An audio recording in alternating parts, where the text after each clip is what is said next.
and from overseas, and things like Radio Brazzaville and the like. So it's hard to believe that Offaly Historical Society is having its inaugural sort of world broadcast, and I'm greatly honoured to partake in that.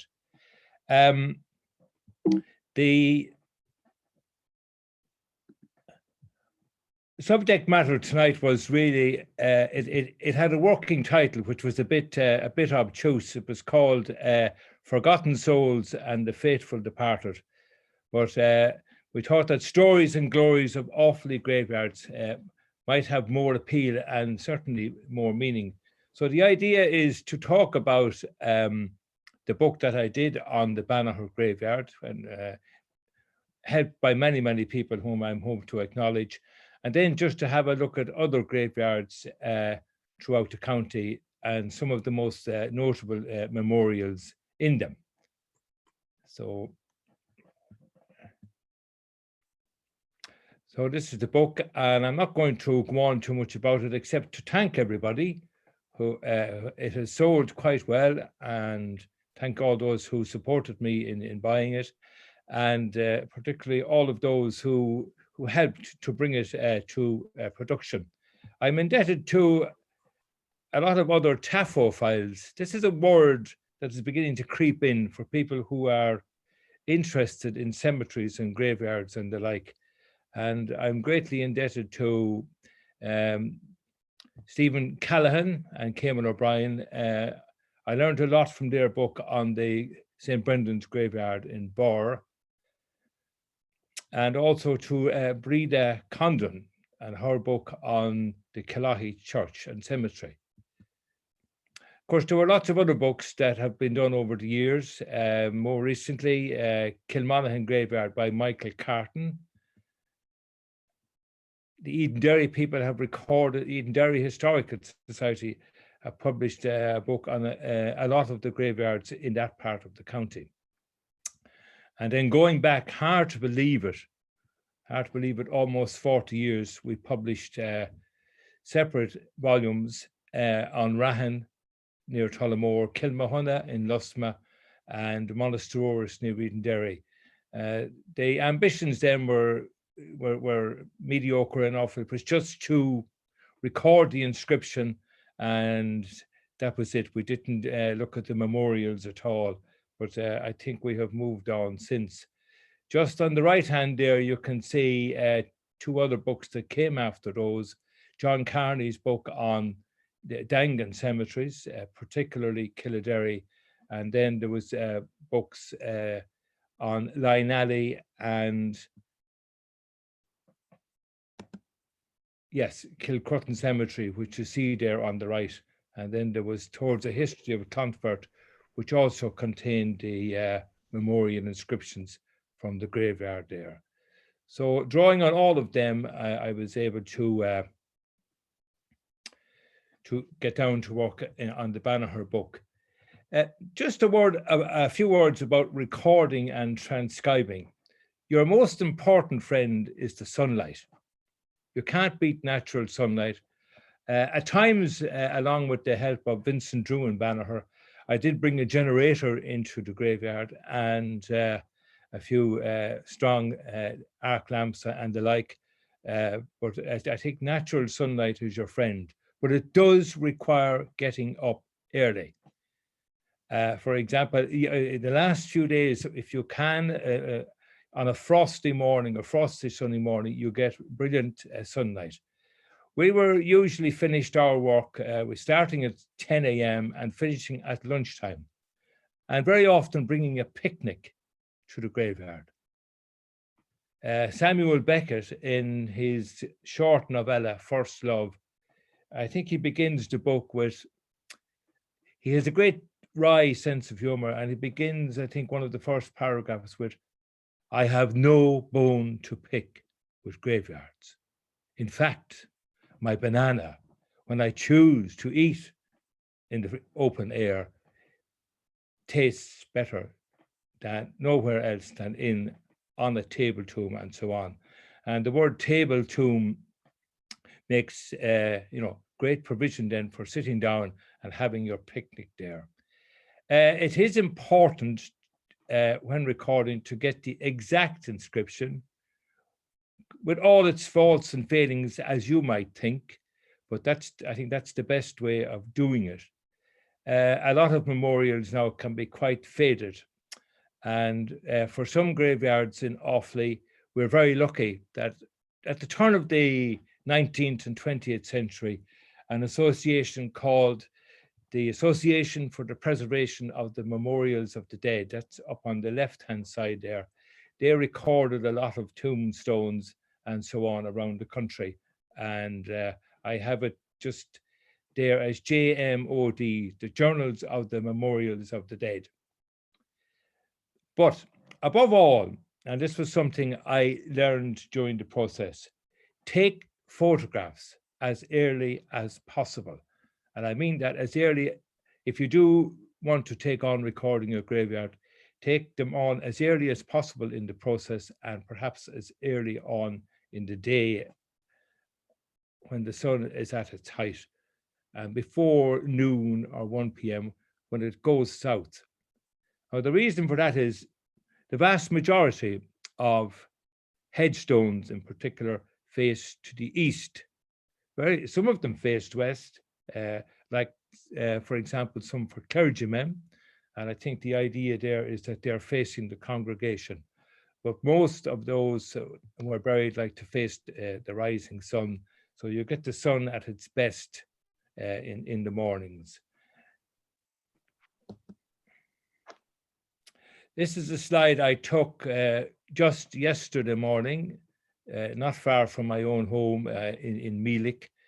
And it just shows you how easy it is to read with good sunlight and good frost. And then you can, do the transcription, in the comfort of your own home, getting in the superscripts and so on, and just trying to be as exact as possible if you do intend going towards publication. So that's I move on then from just the recording of all the details. When I went about describing the memorials in Banagher, I realized how little I had looked at things. As I say, 40 years ago and later, we just concentrated on the inscriptions. But the memorials themselves, they're works of art. Are we all right? Yes, okay, James, yeah. Okay, sorry. The memorials themselves are works of art. This one here in Banagher, it's got a wonderful inscription, and the decorative panel, as you see on top, is full of great artwork. A wonderful floriated IHS and cross, 2 urns, not ciboria or chalices, 2 urns flanking on each side, a pair of winged angels or cherubs, and a tasseled cincture across the top. Okay. The description I usually took the format of starting off with the type of memorial and the geology. Now, most of what in Offaly are limestone, but you will get sandstone up towards the sleeve blooms and so on. So that's just the type of monument. Basically, we have 4 types of monuments. I think they're, yes, headstones, just standing erect, sometimes tapered or coffin-shaped. And then we have ledgers or recumbent stones. I think looking at this picture today, it reminded me that when we started recording in Banagher, I think the vast majority of those stones, or sections of them, were lost. They had literally sunk under the ground. So very carefully we were able to reveal them. Table tombs. I'm sorry, it's not a great slide of table tombs. They look very much like ledgers, but believe me, there are legs underneath there. And we've had many a good picnic on those in Banagher. those 3 table tombs belong to the Harton family. And this wonderful box tomb belongs to Margaret Mary Finney, dates to 1849, and has lovely classical features, fluted columns, quarter sunbursts, and more. Moving away from the symbols and the description, the lettering. There are many different types of lettering. This is one from Ballycommon, and it's sort of raised lettering. And I don't know. You've got to get into your head here that the sculptor or the stone cutter has to remove everything else and just leave those, in this instance, very delicate lettering. And I think that is a particularly fine example of it. It's a very well laid out memorial. The lines are drawn and the letters are all fitting in very well.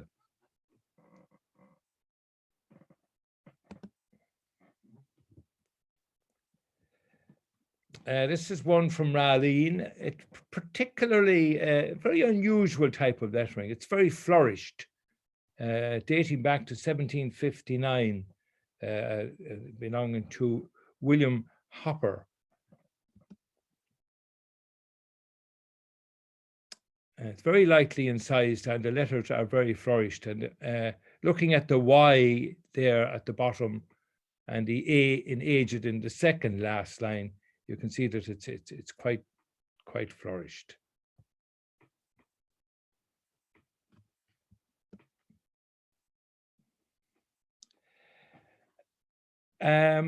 Apart from the lettering, there are a lot of vernacular sort of features that I think it's rewarding to keep an eye open for. People often ask me, where is your favorite graveyard? And they're sort of not surprised when much and all as I love Glasnevin, it doesn't feature that much in my top 10. I think when it was opened in the 1830s, an awful lot of the sort of vernacular or originality had gone out of making the memorials, and there was a lot of formulas being followed. But on earlier ones, particularly in rural graveyards, you get features like these ligatures. I don't know if you can make out the TH there. I might be able to get it just up there towards the TH, just there. I hope I'm pointing it out to you. The idea of a ligature is that you merge 2 or 3 or more letters to make just one characteristic. And yesterday morning, again, I was in Meelick. I couldn't attend the funeral of a very good friend and historian in Meelick called John Darmody. I couldn't attend his funeral on Saturday, I think. So I called down yesterday morning, a beautiful frosty morning, and there I found a wonderful memorial with 15 ligatures. And why, you wonder, is there no photograph?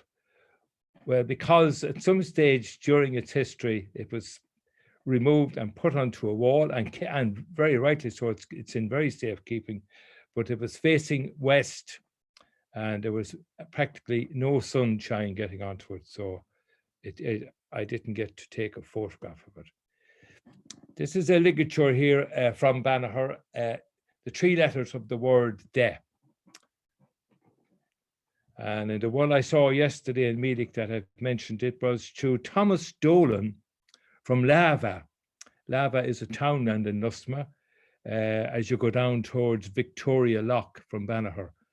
And a lot of people in that part of Lusma, they're sort of riverside people, if you could use that. And they very often went to school across the Shannon.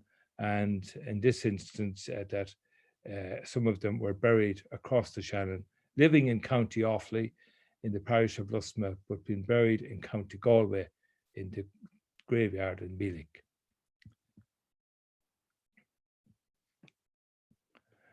Another vernacular feature, and I'm indebted to Breda Condren here, are these mirrored S's, as you can see here in the word soul, and below in the abbreviation for September.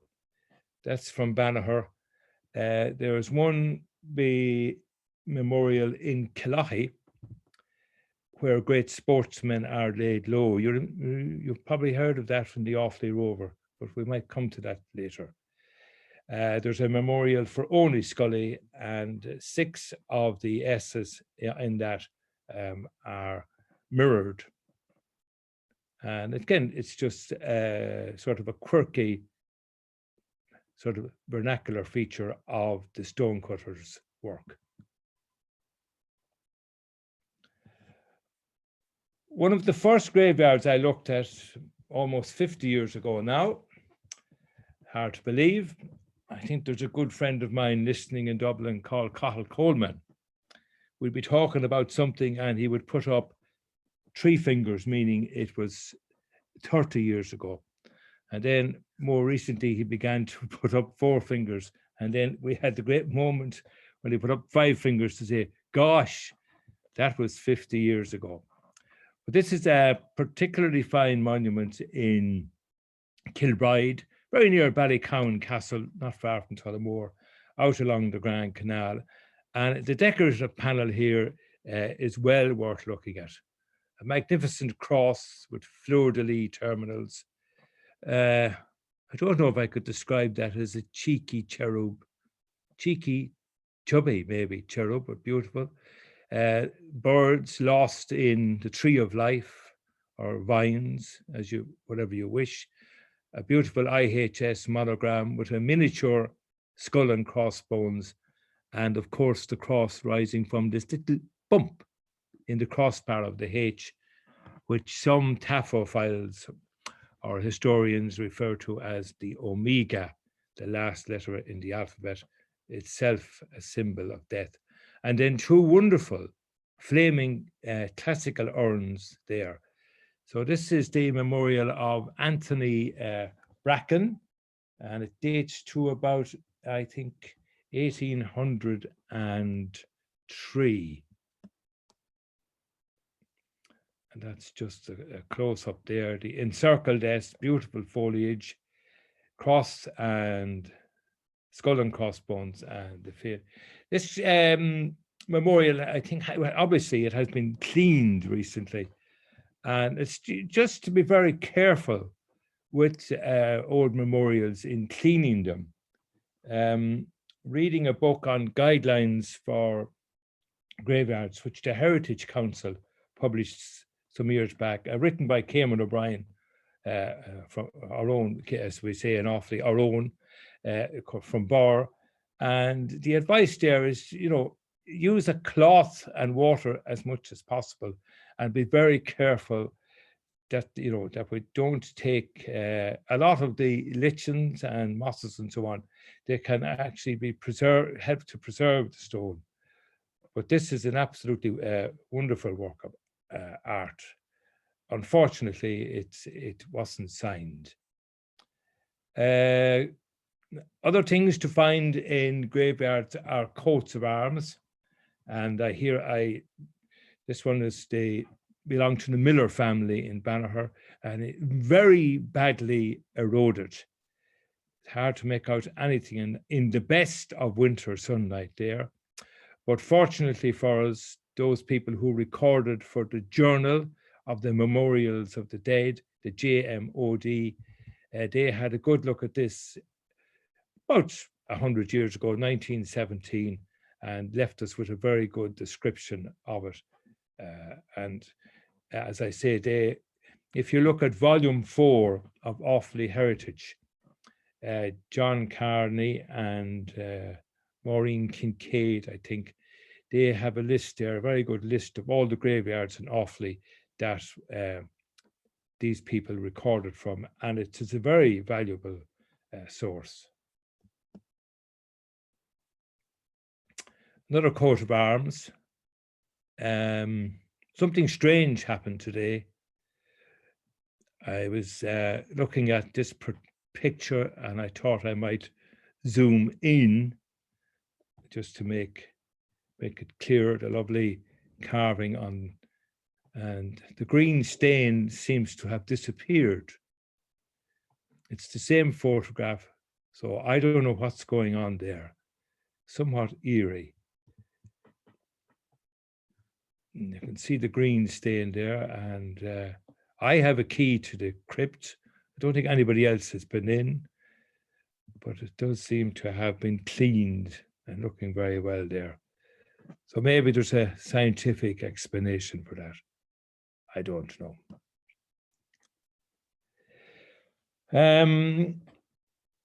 When I came to describing the memorials in Banagher, I was much confused between ciboria or ciboriums, chalices and urns, until I came on this one, and I had a great chat with Jim Higgins, the city heritage officer in Galway, and he put me right on what was ciborium, and this is it here with its lid and so on, and the chalice with no lid, and the urn usually, well, it's usually a classical feature, and so on.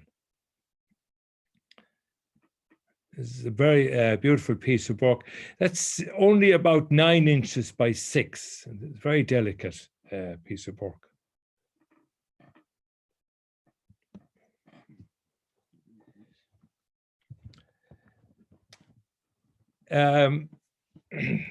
The photography is extremely important. Get it done as early as possible, and it will certainly help in transcribing accurately the inscriptions. If you're not into photography yourself, there are loads of camera clubs that I know when I started out with my last camera, I joined the Borough Camera Club for a year, and I learned an awful lot from them, but not enough to take photographs like these. These are by Peter Pilkington, who lives aboard the Tintown boat in Shannon Harbour, and well, having a pint in Shannon Harbour, as one would love to be doing again, we got talking about photographs, and he said he had a camera of some merit, and he undertook to come to Banagher graveyard, and he took some splendid black and white photographs. Overall, I think black and white works a bit better, but it can depend an awful lot on the particular shot. That shot there on the left of the dove with the sprig of olive in its beak is often referred to as Noah's dove. The idea that Noah is in the ark and he lets off the dove, and the dove comes back with the sprig of olive, which is a sign that they're not too far from land and that the waters may be receding.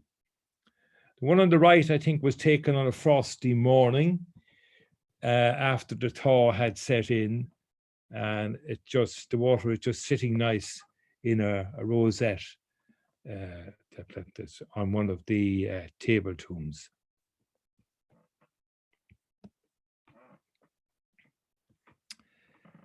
This is just natural winter sunshine.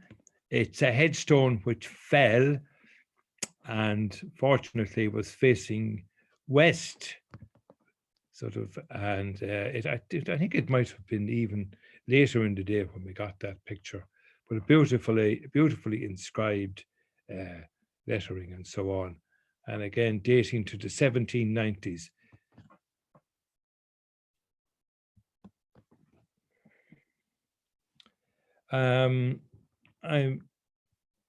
This is not in Offaly, I'm afraid.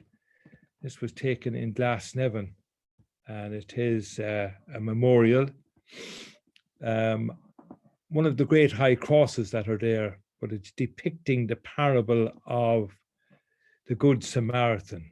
So you can see the rich man has passed by and so on, heading towards Jerusalem, I think, on the right, and then somebody has stopped to help and to well, to be kind to the needy and so on. So it's the well-known parable.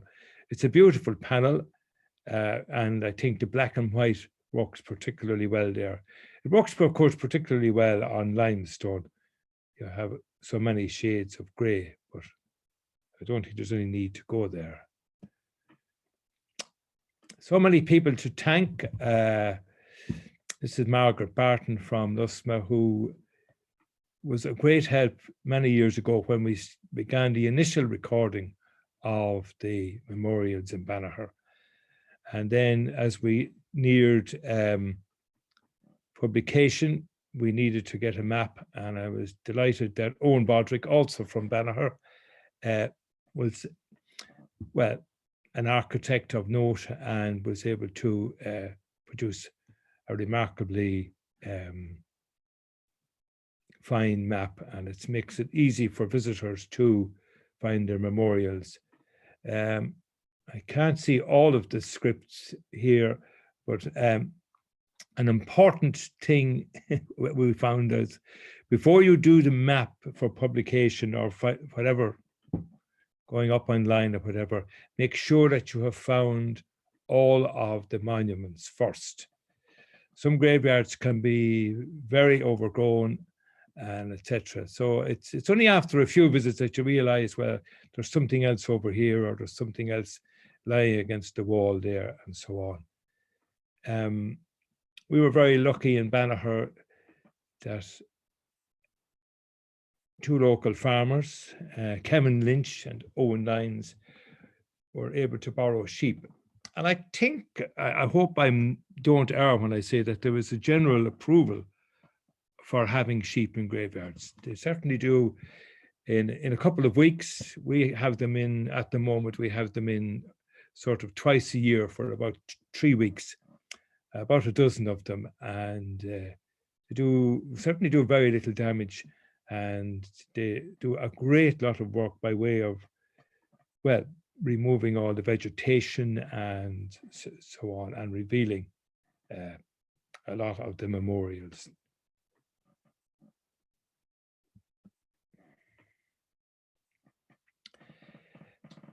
Having completed the transcriptions and the descriptions and taken, well, most of the photographs and got the map ready, someone said, well, it might be an idea to write some historical notes about, well, the more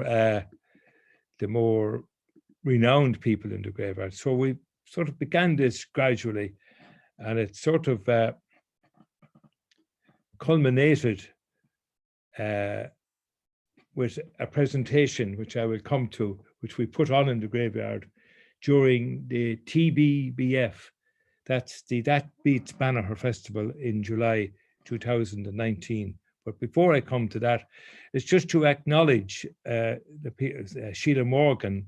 I think I had her name there.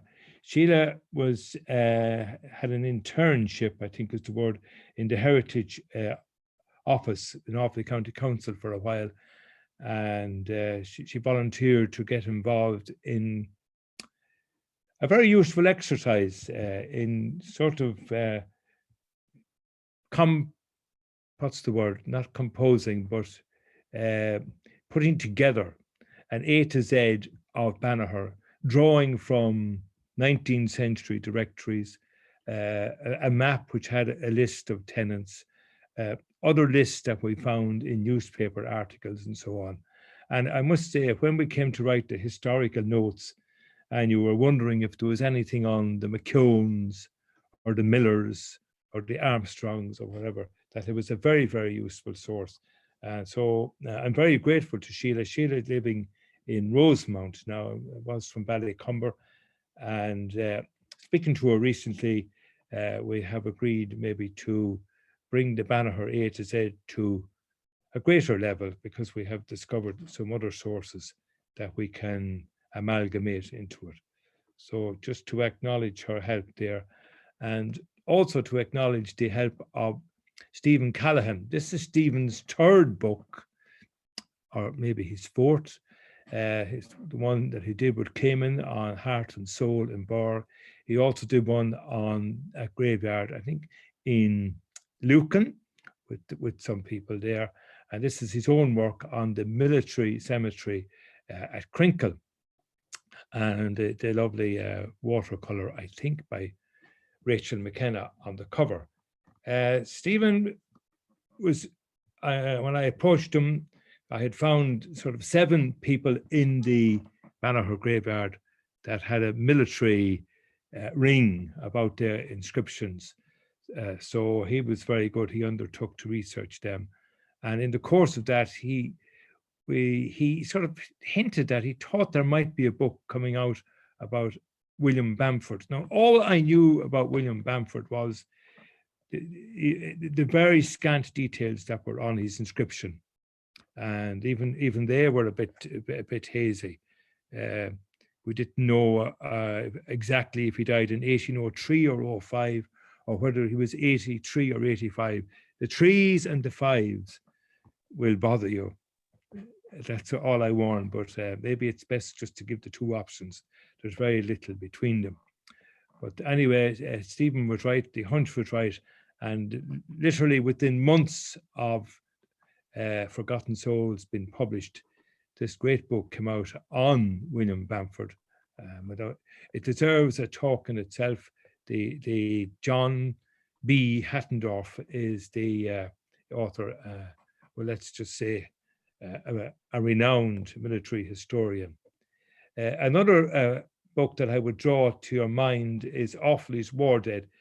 It's a list of all the war dead from World War I, and there might be a few wobbles in it, but it's a really good starting point. And there are so many local graveyards that have World War I memorials, and they're still being erected. I was in Monasteroris in Edenderry recently to find one that hadn't been relatively new, and I think there's also a new memorial has been erected in Kilmahunna. So if you do have one of those, make sure you have a look at Offaly's War Dead, or you might even join Stephen Callahan's blog. I think he has a blog now, and I don't know, it may be open to people who have inquiries. Stephen, 7 years ago, he also wrote a survey, a database for Offaly's burial grounds, and that is available on the Offaly Heritage, Offaly County Council Heritage Office website. You'll get it, and there's a full page and maybe more on each graveyard in the county, and that is well, prior to starting, if you're going to look at a graveyard, that is an invaluable source.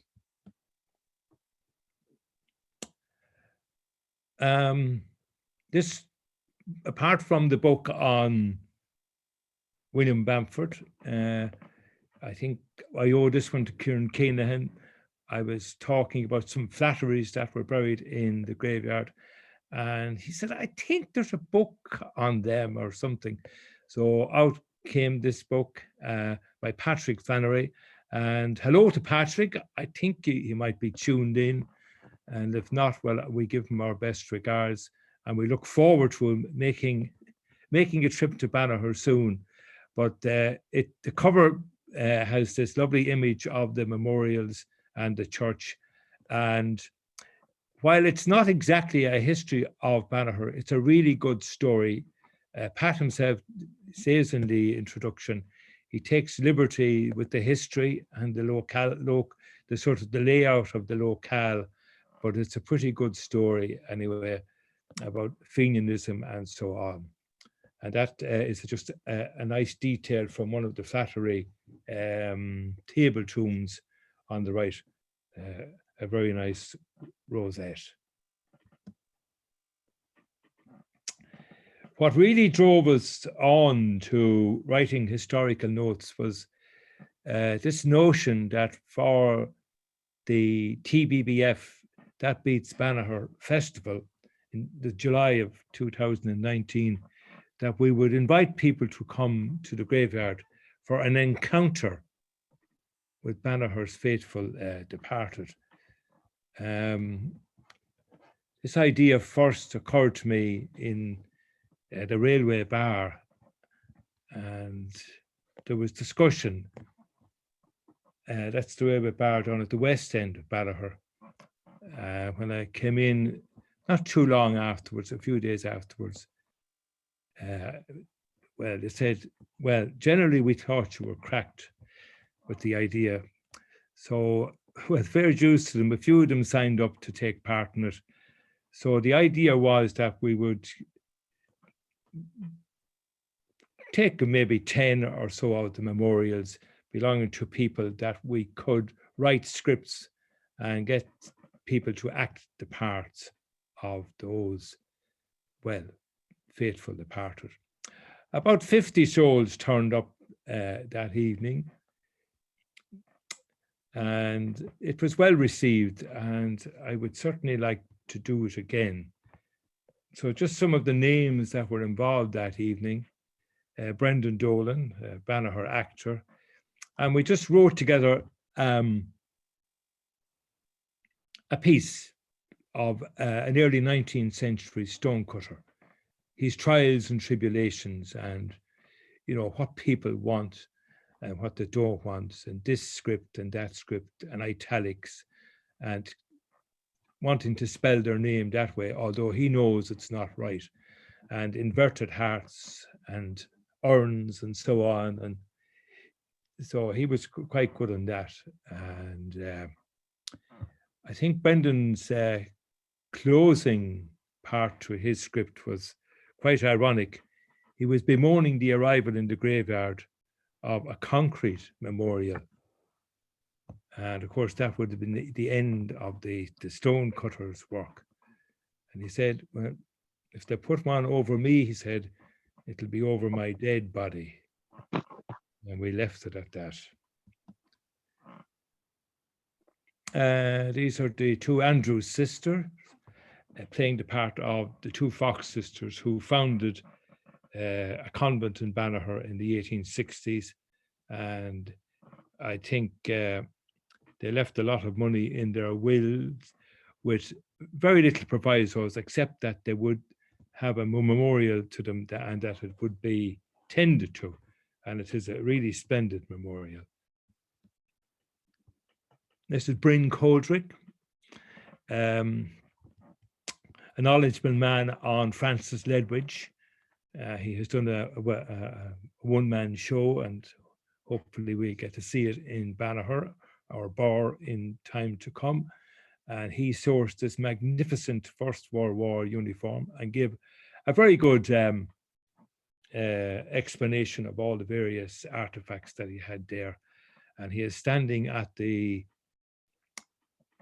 World War I memorial. Curiously enough, it's facing west, of Patrick McLaughlin from Cloughan. Eddie Alford from Shannon Harbour, an actor and playwright himself. And here he was doing the part of Captain William Bamford. And I just said, well, props, a minimum.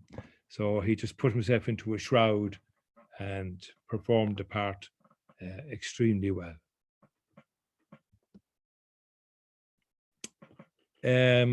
Most graveyards will have some sort of reference to the great local Irish clan, whether it's O'Connors or O'Malloys or O'Carrolls. And here is Kieran Keenahan taking the part of Sir John McCaughton. I think this outfit was put together rather quickly, but apart from that, it's got a good Celtic ring to it, with the sort of the Tara brooch look, looking like clasp, and the foxy hair, and the blanket. And we have lots of material from Sir John McCaughton, his will and so on, and also from the writings of Sir Matthew de Renzi, a very interesting Dutchman who ends up in West Offaly between 1610 or thereabouts till almost the 1630s.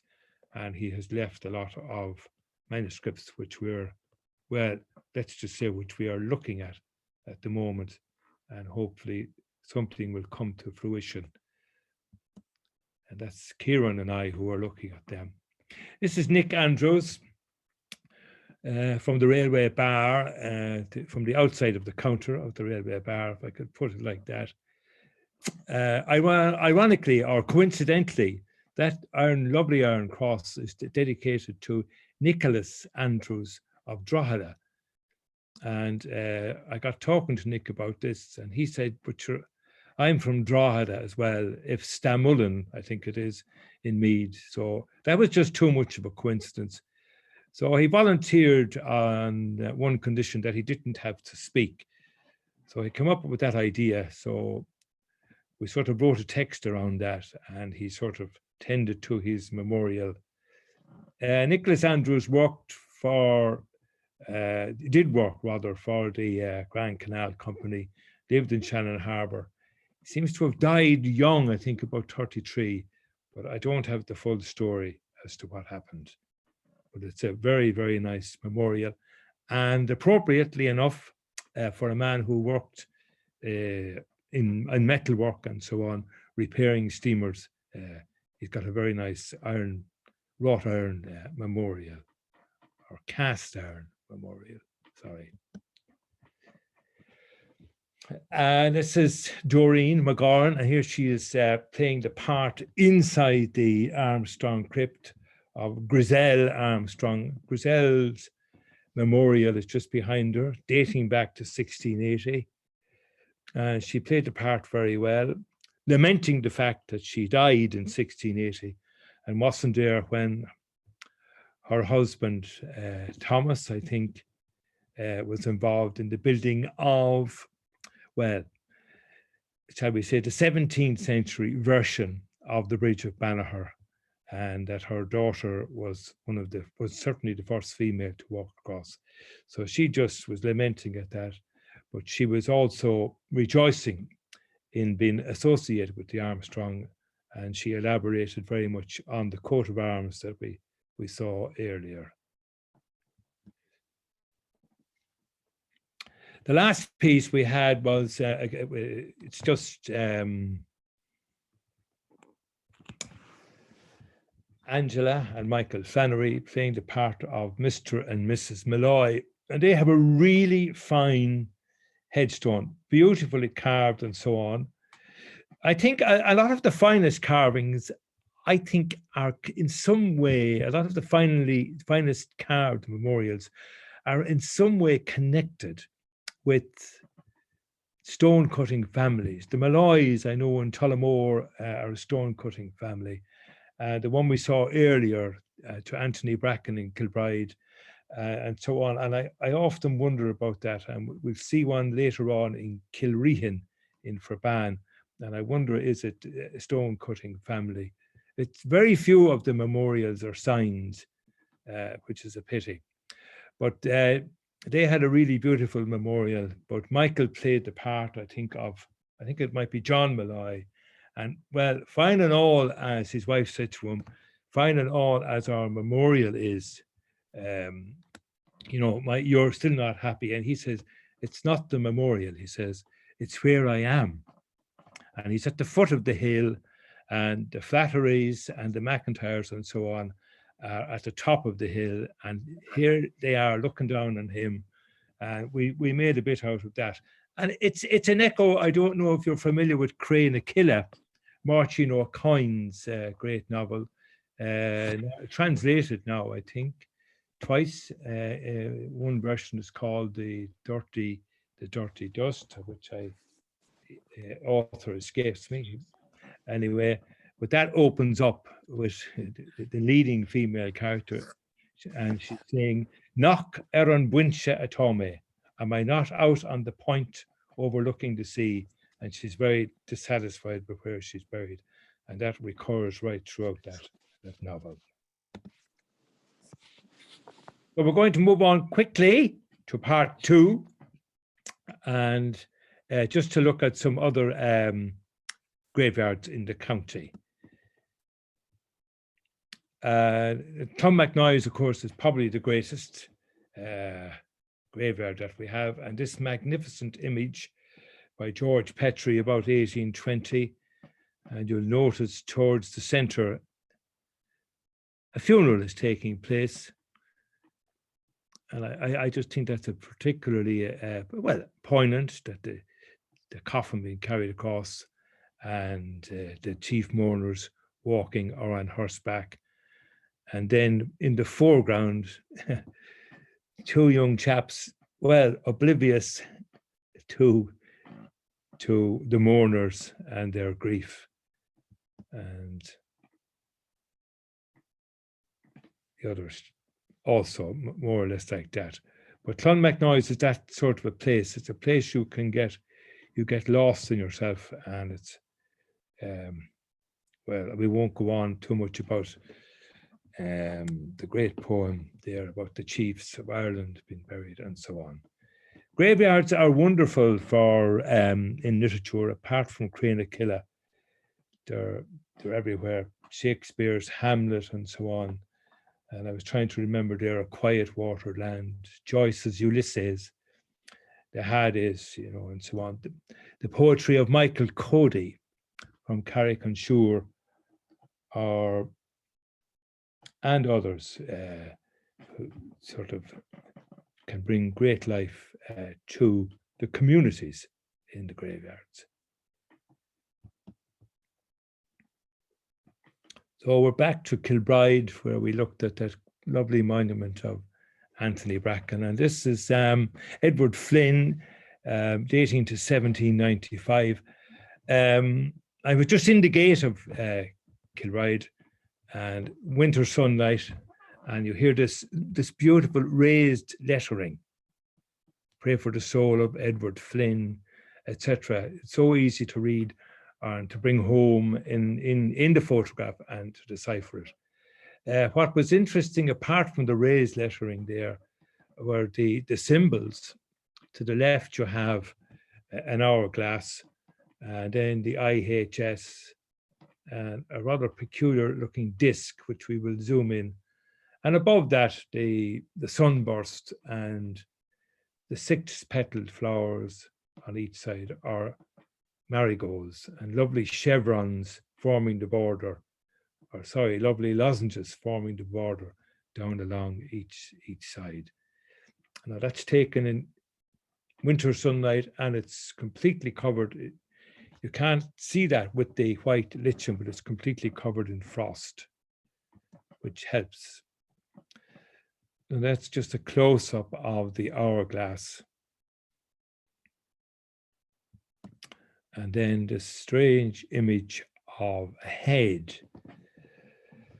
I don't know, I can see something like something around the neck. It seems to be broken, but it may be just an image of a soul in flight. But there you are. You just take it and mull over it and come up with your best interpretation. Christy Caniff, Jim Higgins, Cayman O'Brien, Stephen Callahan, and so on. Oh, there's a great community out there when it comes to interpreting what might be a bit puzzling. So there are loads of people there to help.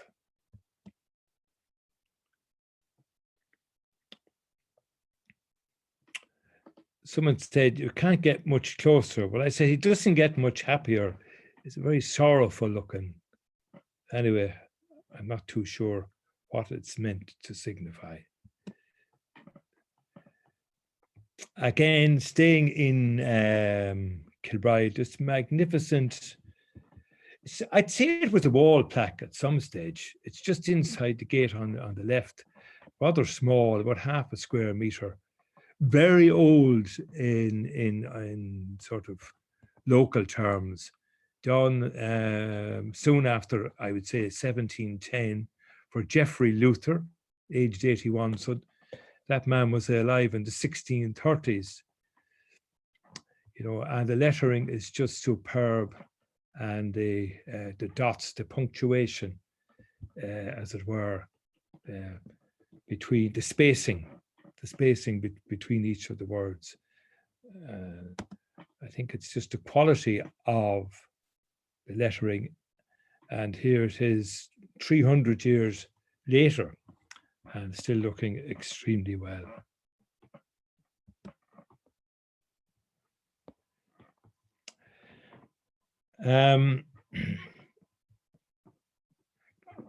I gave a talk on the Napoleonic fortifications in Bor and elsewhere, and I think I sang two songs. The talk was broken into two halves. So the first half was sort of about 1798. So I sang a snatch of The Rising of the Moon. Yes, that was it. And so the song that comes to mind here is The Offaly Rover, and the great line from Frank Sweeney's wonderful. It's a wonderful song when you look at it in earnest and look at the words. But the line that comes to mind here, and I must pass Killahy, where great sportsmen are laid low. So this is Killahy, and Breda Condren's book on it.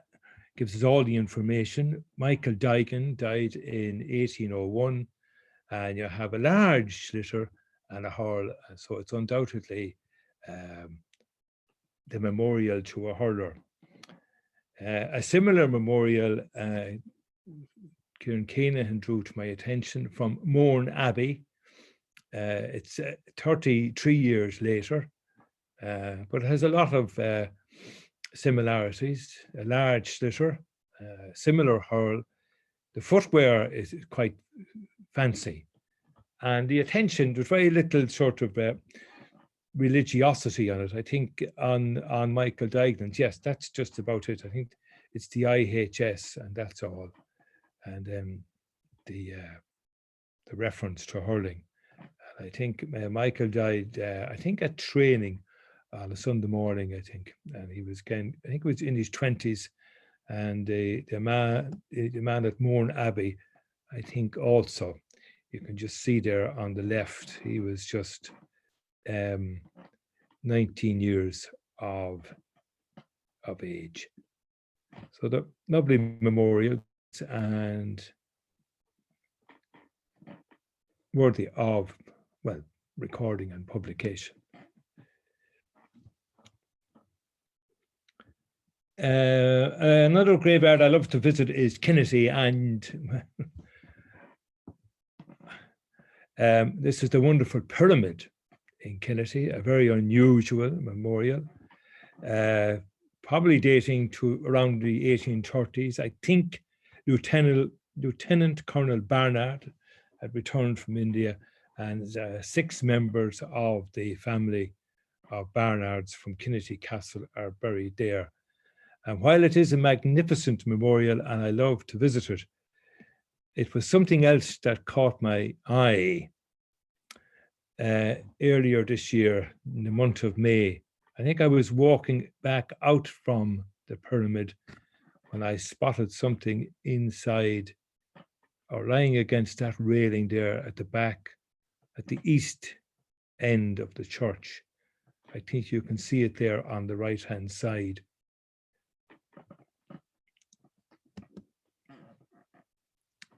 Yeah, this is what I saw. Just a fragment, lying against the railing, facing the evening sun, so rather easy to read. And the inscription is there, here lieth INO, which is another form for John Carney, 1794, 50 years. But what was more important is when I looked at the back, I had this wonderful circumscription. Martin O'Connor, stonecutter, 7 churches. Now this, I would like to find out more about this man, or if anybody else has recorded his work. He is from Clonmacnoise. There is a phase when 7 churches equals or stands for Clonmacnoise. There are other 7 churches, of course. Glendalough was also known as 7 churches, and Owenacht on Inishmore also. I think there were places where you would go on pilgrimage and visit 7 churches, echoing this pilgrimage of the 7 churches in Rome or something like that. But there's an awful lot going on in this image, the circles, the inscription in the circle, the word stone cutter, and the square, and then the small circle in the center. So I'm on the eye out for some of Martin O'Connor's work. And only last week, I was in a neighbouring graveyard in Aircourt, and I found this one, Martin O'Connor, stonecutter. Very unusual to get it signed. I think there's another one in Durrow, behind the High Cross. I mentioned this to some people, to Fred Gagan and Helen Bracken and so on, and hopefully we will get a look at that. Unfortunately, all that area is closed now, but when things brighten up and we get back on our bikes, we'll have a lot to do. So there's Martin O'Connor, stonecutter. That day in Durrow, when I couldn't get down the avenue to the church and the High Cross and so on, I said I would visit the Church of Ireland graveyard, St. Columba's, just down the road towards Tullamore. And here was this magnificent Grecian urn to Otway Graham Toller. And much to my surprise, it was 20th century, done in 1941. The Grecian urn turns up a lot in poems. Some of you would have learned Keats's great poem, but the one I'm going to read a few lines is from another, well, I suppose the most quoted poem on graveyards is Thomas Gray's Elegy in a Country Churchyard. And he wrote about these urns that appear in graveyards. Can storied urn or animated bust back to its mansion call the fleeting breath? Can honour's voice provoke the silent dust, or flattery soothe the dull cold ear of death? I don't know why there's a capital F in flattery, but that's the way I got it. So maybe it's something. So that's it. I think this is a magnificent piece of, well, sculpture. And there it is. Little known, I would think, in St. Columba's in Durrow. Walking the Brosna with Donny Hogan, and recently we were clambering over a wall at Kilrehan graveyard when Donny spotted this memorial. This is Edward Connor, and it's done by his son. And I would love to know if this is the work of a stonecutter for his father. It's just the variety of lettering and the care and the wonderful sculptures that go into it. They're all sort of secular, if I could put it like that. You see them here, the hourglass on the left, the cross and skull bones, and then in a circle, what to me is a sort of a side, almost as it were, hanging in the balance. The sort of recess for the skull and crossbones seem to have held water and may have eroded the skull itself until a hole was sort of made at the back. You can just see the hole in there that may have relieved the water problem.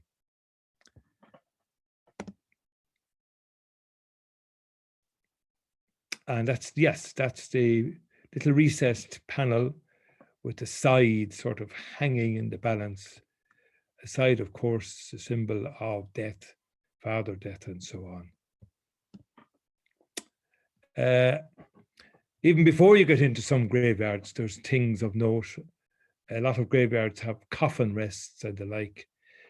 But this is a particularly fine entrance to Killederry graveyard, just outside Dangan on the road up towards Croghan Hill.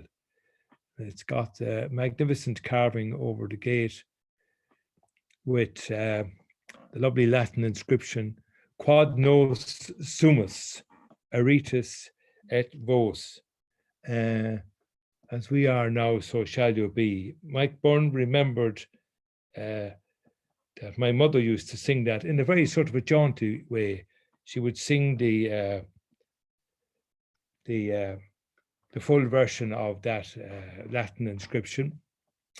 Remember, man, as you pass by, as you are now, so once was I. As I am now, so shall you be. Think of death and pray for me. And whatever sort of threat or foreboding was in it, it was certainly gone by the time she had finished fine-tuning it or sweetly tuning it. So that's just a close-up there of it, the cherub or angel blowing the bugle, the inscription, the coffin, the skull and crossbones again, and another angel and cross. There are two, there are probably more, but I'm just going to look at two tonight, where you get the occupation symbols of the deceased.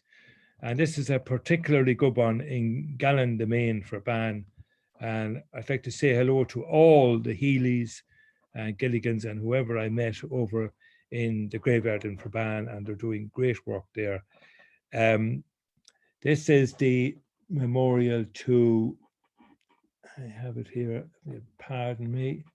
Yeah,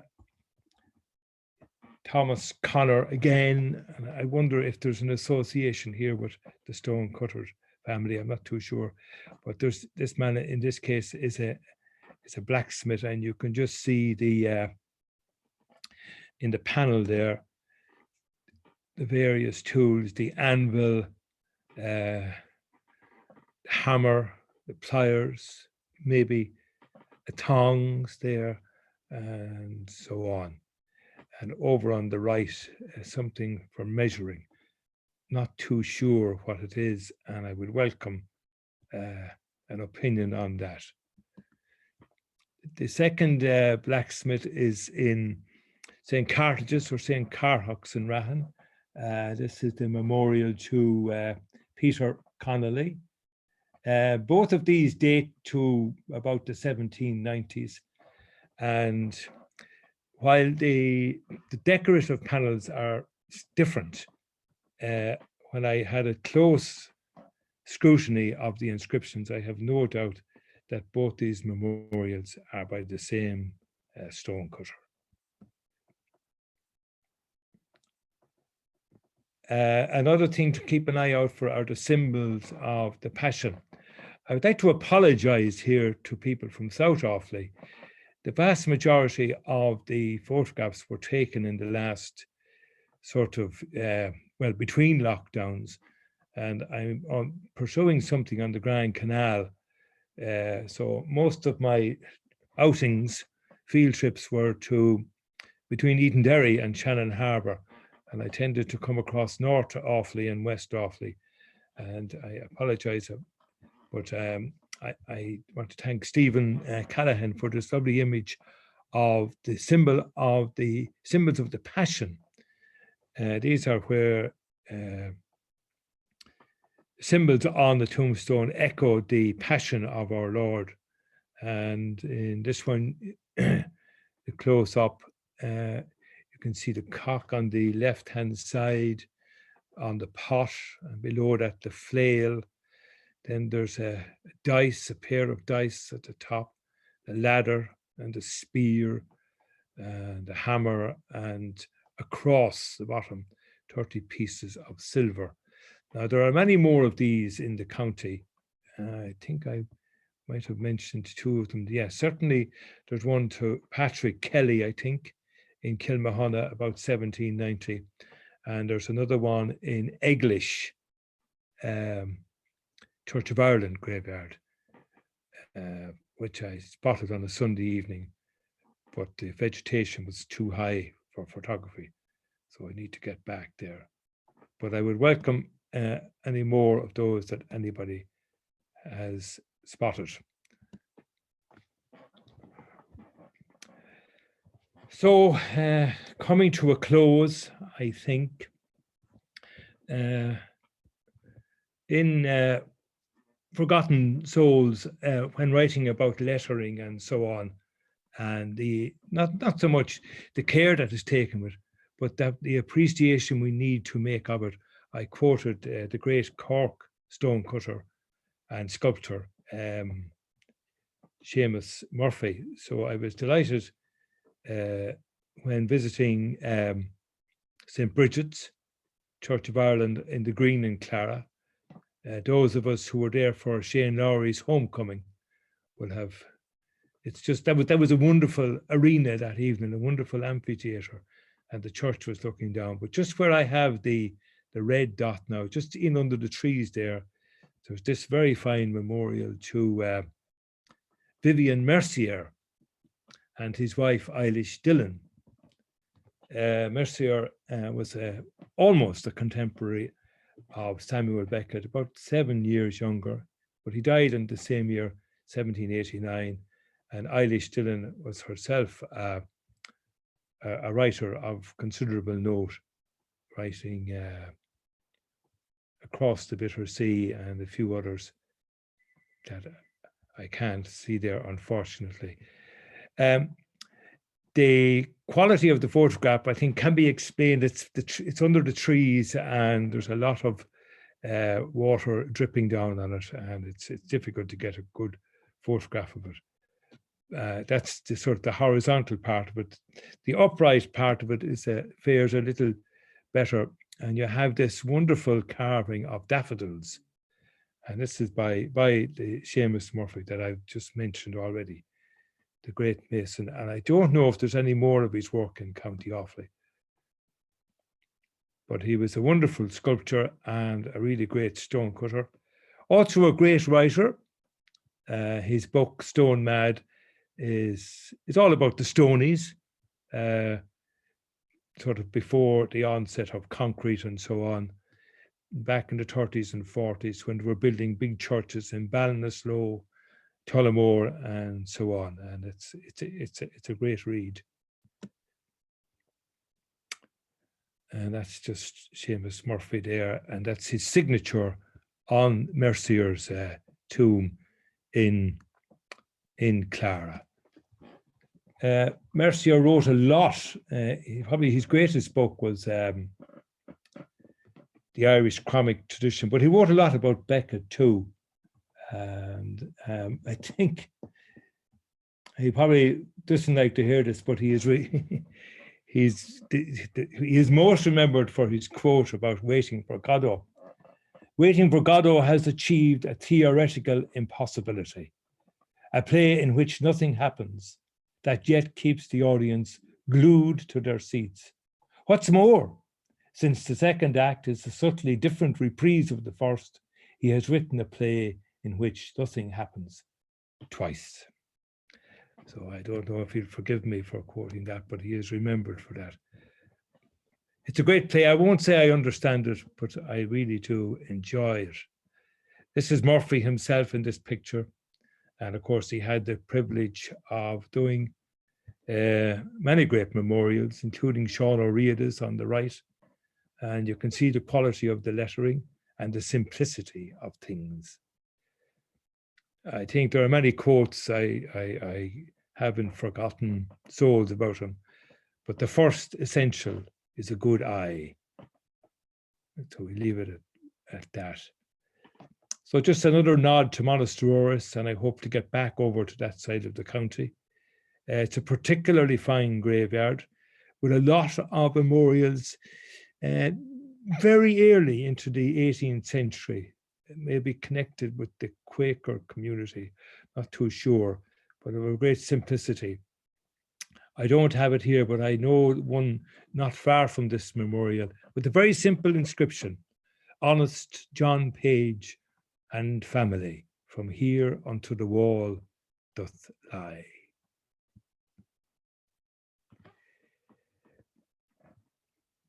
Where is this? I recommend, if you haven't got it, Andrew Tierney's great book on Central Leinster, one of the Pevsner editions, the ultimate guide to architecture in Central Leinster. A sort of you might think an unusual unit, but it's Offaly, Laois and Kildare, And there's a certain, it does work as a unit. It's quite a small area, but he writes about all the great buildings we have, and he did a splendid job. It's only out a year or more. If you haven't got a hold of it, well, you can visit the Offaly Historical Society website. And an awful lot of the books that I have mentioned earlier in the talk on the graveyards, maybe not those going back to the 1980s, but certainly those on Line Alley and Kilcrutten, Killahy and Bower Military Barracks and so on, and Heart and Soul, they're all still available from the Society, as indeed are many other fine volumes. And it's a great bookshop. It's become a really great bookshop. And as usual, great credit to Mike Bird and Lisa and Brenda Kenny from Shannon. Breda Kenny, like Parsnips from Shannon Harbour. So I think I'm almost finishing up. That graveyard that we looked at there hasn't got many memorials. It's in Cloneyhurk, between Portarlington and Montmellick, just about in Offaly, and not too far from Michael Moore's car sales, and that might be a landmark for you. It's rather late, but I think as a sarcophagus, I think it is a really fine memorial dating to 1878. So I leave you with this, two great reads, Stone Mad by Seamus Murphy, and a book that just came out last year by Peter Ross. A lot of Irish graveyards in it, a tomb with a view, sense of humour about things, but nonetheless a very fine book on graveyards in Britain and Ireland.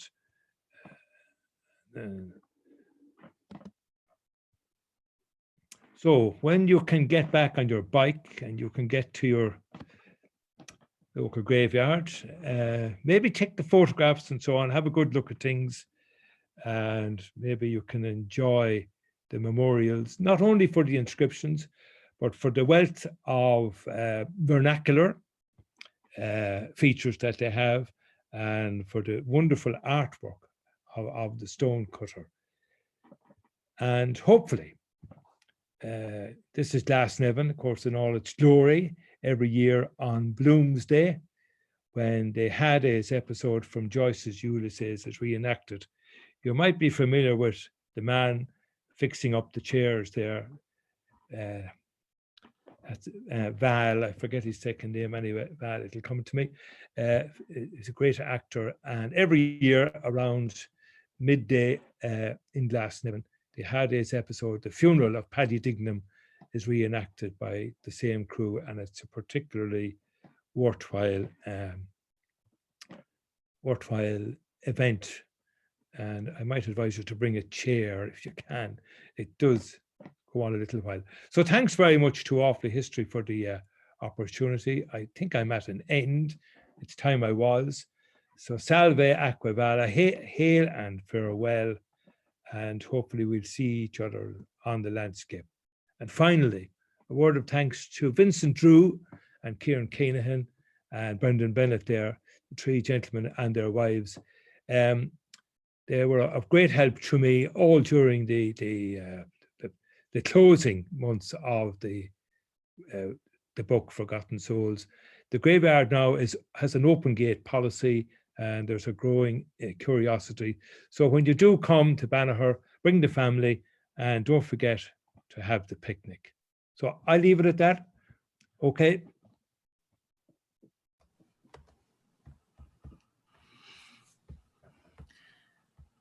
Thank you very much, James. Right.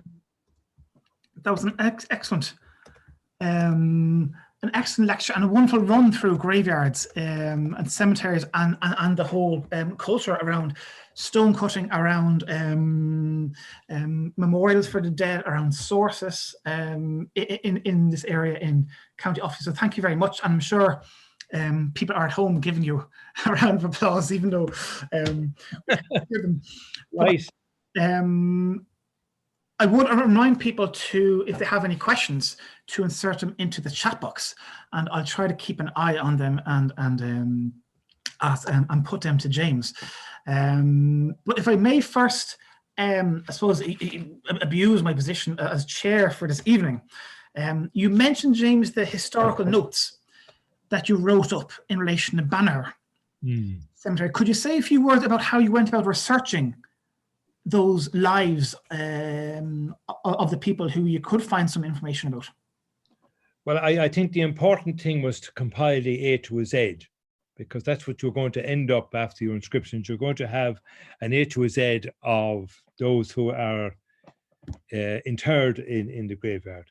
So drawing on the usual sources, the directories, Pickett's directory and Staters, 1824, 1846, 1856, Griffith's valuation, maybe the manuscript form of Griffith's valuation, and then other sort of more local sources, like lists of tenants that you might get in encumbered estates reports or estate records. And the whole idea is to weave it into an alphabetical list. And then when you come on whatever family, Deehans or Scullys or McKeowns or Wyatts or whatever, then you have a ready-made sort of compilation. That's the word I was trying to come on earlier, relating to all the local families. So that's the idea of it. And of course, I don't forget the local newspapers. Mike Byrne's great book recently on printing in Offaly will leave you in no doubt as to how early printing was going on in the county.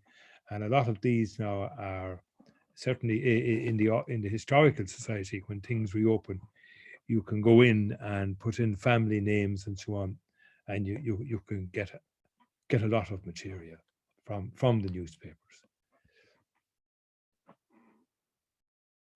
Sorry, I muted myself there. In respect of the newspapers, is it mainly obituaries, or what other type of articles within the papers would you get those details? No, well, I usually go in surname, funeral, or put in graveyard or cemetery and so on, and things come up. There's an abundance of stuff. I mean, it's just a huge source. And then if you're lucky, you might have a friend who is particularly good on the British papers. You turn up lots of material like that. So there's no shortage of material. It's just the know-how and the whereabouts of it all. Okay, very good. Have you ever come upon any Freemason symbols or insignia on gravestones in the local area? Yes, in Eglish. Yeah. Just Eglish Church of Ireland. Now, let me see. Lying against the east, or facing east, the west wall, not too far from the church. Yeah. I forget his name. I think he was an engineer. There was a few things to indicate an engineer, but there was a few Mason symbols there. I think there's a lot more to that than there are probably Mason symbols that I am not recognizing. Sometimes they are in the decorative panels. Yeah. And I mightn't quite get them. Sure. There's pentagrams and whatnot going on, but I haven't gone into that in detail yet. But they're there, I would have no doubt. Okay. I see there's a commentary from John Nangle from Gorey. So a comment from the sunny southeast. And John says there are 4 passion scene headstones in, I'm probably mispronouncing this, Sir Karen, but it seems that there were 2 different sculptors. Yes.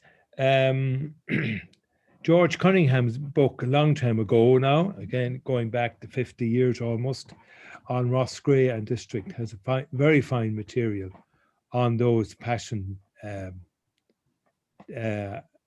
memorials. And I think they are linked up to those further down the southeast. There's a splendid book called Here Lieth on the memorials in Wicklow by Christian Corlett. And that is particularly good on the memorials around Glendalough and so on. And he has identified the stonemasons and so on. So they're particularly, I won't say common, but they're far more abundant in Wicklow, Wexford, Carlow, Kilkenny. And I think there's more to be discovered in County Offaly. That's the way. Okay. I see Michael Byrne here is saying, see the work of Ada Leask and Helen Rowe in that respect. And also Michael says, in terms of newspapers, useful websites or databases are the Irish Newspaper Archive and also the British Newspaper Archive. And if I'm not mistaken, Offaly History have a subscription to the Irish Newspaper Archive, and particularly local newspapers like the King's County Chronicle, for example, which are accessible to our members from our shop in Bury Key. Okay. I did use the one in the library in Banagher a bit. Yeah. And I just said I would chance putting in Scully, Tullamore to see what come up. 10,000 references come up. I didn't get through them all, but they were mostly good. And the reason that happened is, Scully had a shop and he might have advertised, every week. So that would count for 50, and it might have been over years. So you get huge references, but you learn to trawl through it and to sieve and sift and so on. And you can come on some really great stuff. So I would. Okay, very good. If there's no other questions from anyone, I think I'll just move to my. Sorry, Michael's coming on here to say the work of Ada Leask and Helen Rowe, local newspapers available in the 6 local libraries and an Offaly History Centre. Yep. Just to clarify that. Thank you, Michael. Yeah. Ada K. Longfield. Yes, she was the wife of Harold Leask. Yeah, great booklet, hard got now, but some libraries might have it. Some churchyard sculpture. Very good drawings of the memorials with the passion symbols in that. And that again is a great book. She was a pioneer, I'd say, in this 50 or 60 years ago in drawing attention to those memorials. Okay. Okay. Grand. If there's no other questions, I'll begin wrapping up with my concluding comments, and in a moment or two, I'll bring in our president, the Society's president, Helen Bracken. But before I bring in Helen, I would like to, on behalf of everyone who attended this evening, thank you, James, for your preparation. I mean, clearly a lot of work went into your lecture. Wasn't just probably weeks or months, but years, I'm sure, went into it. And to how do you say, honor us with such an excellent lecture and to give it so passionately was a real treat on what is here a rather cold, dark January, even here in Westmeath where I am. So thank you very much, James, for that. And we look forward to, I think you're speaking to us along with Kieran Keenan later in the spring, but more on that when details are confirmed. Just before I bring in Helen Bracken, I would like to remind people that the Offaly History Society bookshop at Bury Key remains open for online sales, and we do have a number of books available on local graveyards, and most, if not all of them, have been mentioned already by James in his lecture. Those on Kilclonfert, Boher, Killohy, Burr Military Cemetery, Banagher, Lynally and Kilcrutton.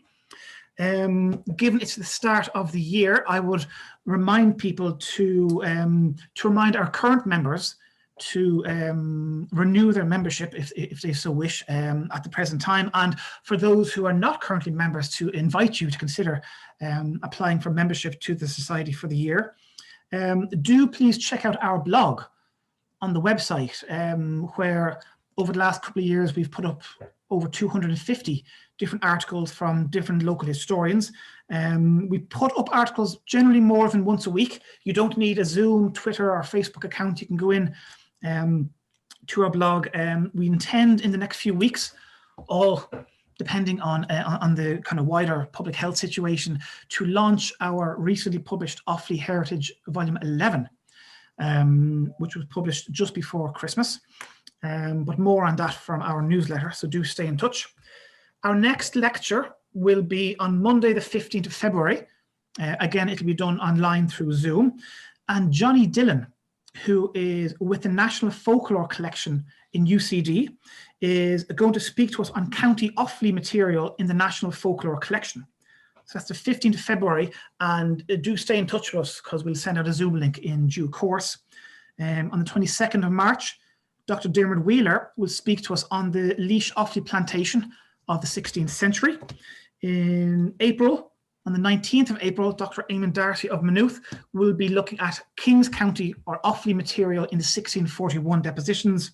And on the 17th of May, Kevin O'Dwyer and Griffin Murray will speak to us on St. Mankin's Shrine in Boher. And it's worth saying also in September, Dr. Judith Hill will be giving a lecture to us on the design of Charleville Castle in Offaly. So between now and September, we'll have a range of lectures on medieval, early modern and 19th century Offaly history. So plenty to whet your appetites. But I will hand over now to our society president, Helen Bracken, and I'll just bring you in a moment, Helen. What I will do is unmute Helen. If you bear with me, please. Helen Bracken.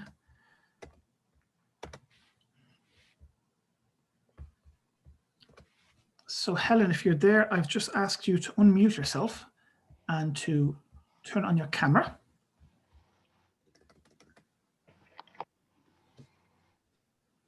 Helen. Yep, there you are. Thank you very much, Kieran, and you've done a great job, and thanks for all you do.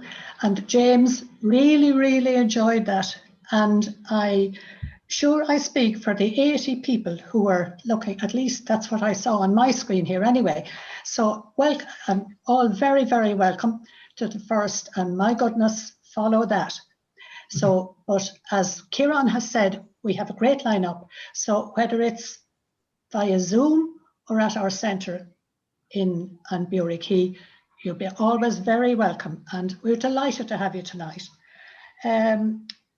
James, you will always enjoy James's lectures because you'll be educated and you'll be entertained, and he can be the writer or the commentator or the historian or the actor or God knows what else, but you'll get it all with James. So thank you, James. We really enjoyed that. And I'm delighted to see so many of our own members and members from here and far, people from all over the country, some people from Great Britain and the States. People that I have met, some of you have met, I've met in the past, perhaps around Doro or some of those other issues. I'll always plug for Doro anyway. But delighted to know that you're here tonight, and hoping that we meet up again and that the crowd grows. Thank you very much, and delighted you enjoyed it, as I see from the comments. Thank you and good night. Thanks a lot, Helen. And on that note, I will just wrap up by saying thank you, Helen, for your comments. Thank James again for an excellent lecture.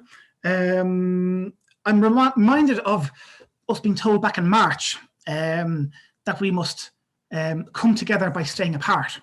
And I think this evening, while being apart, we've all come together to listen to what I'm sure you'll agree has been an excellent talk by James Scully. And I noted from the chat box where people were from this evening, and we had friends and colleagues and guests from California, from Long Island in New York, from Lancaster, Pennsylvania, from Manchester in the UK and Sussex, from Moscow. I trust it's very cold over there. We have friends from the Kilkenny Archaeological and Historical Society, from Rathfarnham, from Harold's Cross, and from the beautiful Kilkenny village of Inistioge, as well as, of course,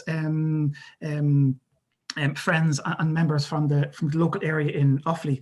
But on that note, I'll again thank, on your behalf, James Scully for a truly excellent lecture, and for all your work, James. It's always a pleasure. to listen to you. And I wish you all a very good evening. And we hope to see you again in the not too distant future. So take care.